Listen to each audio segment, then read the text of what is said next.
Hello বন্ধুরা, আসসালামু আলাইকুম।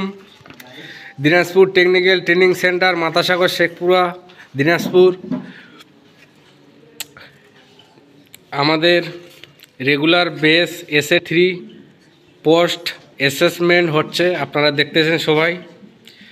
সেশন হইল সেপ্টেম্বর থেকে ডিসেম্বর 2024। সবাই পরীক্ষা দিচ্ছে ভালোভাবে, আপনারা এদের জন্য দোয়া করবেন সবাই, এরা যেন ভালোভাবে পাস করতে পারে।